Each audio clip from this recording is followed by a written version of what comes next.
Madame, Monsieur, bonjour. Bienvenue dans votre édition du 13. Bataille électorale très serrée aussi à Londres, où Ken le Rouge, maire depuis 8 ans, est en difficulté face à un candidat de droite tout aussi étonnant. Il s'agit de Boris Johnson.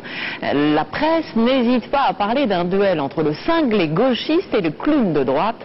Ce qu'on peut dire, c'est que la campagne fait honneur au légendaire humour britannique. À Londres, Maryse Burgot, Laurent Desbois.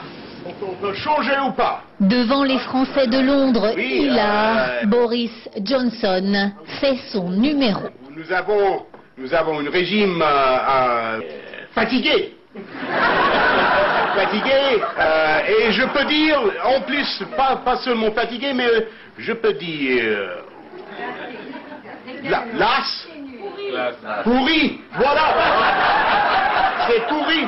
Le candidat conservateur à la mairie de Londres est le spécialiste des blagues vachardes contre son principal adversaire, Ken Livingstone. Cet homme est un peu le clown de la droite britannique. Un humour à dessous qui n'empêche pas cet ancien journaliste d'être un candidat sérieux à la mairie. Ces Français de Londres voteront d'ailleurs majoritairement pour lui. Il y a 300 000 Français à Londres et ils contribuent largement à notre croissance économique.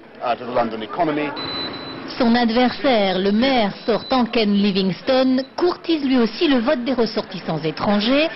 Bertrand Delanoë, maire de Paris, est d'ailleurs venu le soutenir. C'est lui, hein, le bon maire, le good mayor from London. Ken Livingstone est surnommé Ken le Rouge à cause de ses ex-sympathies trotskistes.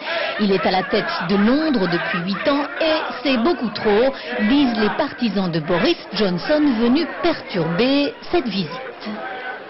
Ce sera une élection très serrée et j'espère que Bertrand Delanoë va m'apporter un peu de cette magie qui lui a fait gagner le cœur des Parisiens.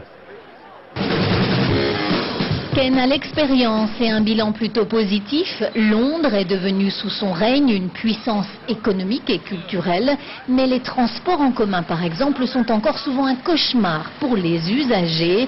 Résultat, Boris le trublion a le vent en poupe. Le match sera très serré.